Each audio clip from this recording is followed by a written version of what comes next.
Shout out and special thanks to Sierra Campbell for requesting this animal. Now, let's get back into the video. What is an anteater? The anteater, a remarkable insectivore, belongs to the suborder Vermilingua within the order Pilosa, making it more closely related to the sloths than you might guess. There are 4 living species: the giant anteater, the silky anteater, northern Tamandua, and the southern Tamandua. Anteaters walk on their knuckles, with claws curled under to avoid wearing down their large, sharp front claws, much like a gorilla. Each species is united by a long tongue and a lack of teeth, yet their differences are striking. The giant anteater, the largest, can reach up to 7 feet from snout to tail, and weigh as much as 140 pounds, sporting coarse gray fur with bold black and white shoulder stripes, and impressive claws built for tearing into insect mounds. Giant anteaters are surprisingly good swimmers, using their snouts as a snorkel while paddling with all 4 limbs to cross rivers and flooded plains. In contrast, the tamanduas, both northern and southern, are much smaller, more agile, and spend a great deal of time in the trees. They weigh between 7 and 20 pounds and are recognized by their partially prehensile tails and distinctive vest pattern of dark fur on their lighter bodies. Their claws are still formidable tools for breaking open arboreal ant nest. The silky anteater is the smallest of the 4 species, weighing less than a pound and measuring just over a foot long. With dense, soft golden or silvery fur, it is almost entirely nocturnal and arboreal. It glides quietly through the treetops, rarely touching the ground. These species are found in different but often overlapping parts of Central and South America. The giant anteater prefers grasslands and forests from Honduras to Argentina, while tamanduas and silky anteaters are more commonly seen in forests, rainforests, and mangrove swamps across the region. Despite being solitary, anteaters communicate by marking trails with scent glands and occasionally with soft, whistling calls, especially mothers and their young. As their name suggests, anteaters are masters of eating ants and termites, some consuming up to 30,000 insects in a day. They tear open nests with strong claws and flick their long, sticky tongues to rapidly collect their prey. Their thick skin and less sensitive mouth linings help them withstand ant and termite bites, but only for a minute or 2 before irritation drives them away. Giant anteaters forage mostly on the ground, eating a wide variety of ant and termite species. Tamanduas are more arboreal and may also eat bees and fruit. Silky anteaters specialize in eating tree-dwelling ants. Anteaters rarely destroy whole colonies. They feed briefly and move on, letting nests recover so they can return days or weeks later. Giant anteaters can defend themselves from jaguars and pumas with powerful claws, sometimes even causing fatal injuries. Tamanduas face threats from ocelots, snakes, and large birds, defending themselves with claws and a foul scent.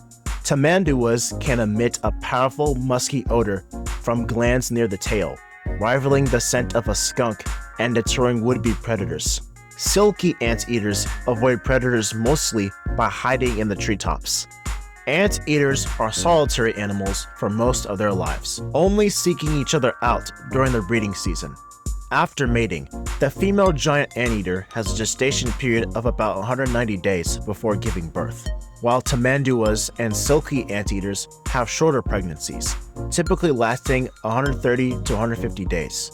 No matter the species, the mother usually gives birth to a single baby at a time, with twins being very rare. A hallmark of anteater parenting, especially in giant anteaters and tamanduas, is a piggyback method. The baby rides on its mother's back, blending into her fur pattern, sometimes making the young nearly invisible to predators. In giant anteaters, this ride lasts up to a year, and tamanduas and silky anteaters is usually a bit shorter, around 6 to 9 months, before the juvenile becomes more independent.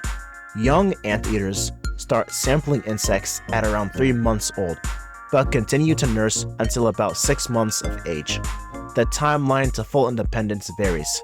Giant anteater juveniles often leave their mothers around 10 to 12 months, while tamanduas and silky anteaters may separate a bit sooner, depending on food availability and environmental pressures. Giant anteaters reach sexual and full physical maturity between 2.5 and 4 years of age. Tamanduas mature a little earlier, typically around 1.5 to 2.5 years. Silky anteaters may reach maturity even sooner, generally by 1.5 years. In all species, the mother is the primary caretaker. Males do not participate in raising the young, but all anteaters share a remarkable bond between mother and offspring in those early months. Historically, anteaters were often misunderstood and even feared due to their formidable claws and unusual appearance. In modern times, the greatest threats to their survival come from deforestation, habitat fragmentation, and road mortality. The giant anteater is classified as vulnerable on the IUCN Red List, facing population declines from shrinking habitats and increasing road accidents. The other anteater species are currently more secure, but not without risk. Both the northern tamandua and southern tamandua are listed as least concern thanks to their adaptability and wide range, though localized habitat destruction and hunting remain ongoing issues. The silky anteater is also considered as least concern, though deforestation in the Amazon and Central America could threaten populations if forest loss accelerates. While hunting pressures have decreased in many areas, human expansion continues to shrink their natural territory. Thankfully, conservation efforts, particularly in countries like Brazil and Argentina, are helping by creating protected areas and wildlife corridors that allow these remarkable insectivores to move safely across the landscape. Continued vigilance is needed to ensure that all anteater species can thrive for generations to come. Though they are odd-looking by human standards, they fit perfectly within their ecological niche. They teach us that even the most unusual creatures have a valuable place in the balance of nature. Now you know what the anteater is, how they live, and what makes them cool. This animal is a true testament to the wonders of creation. Thank you for watching this video. Be sure to like, subscribe, and turn on notifications so that you don't miss the next video, Lord willing. Until next time, take care, stay curious, and as always, Soli Deo Gloria.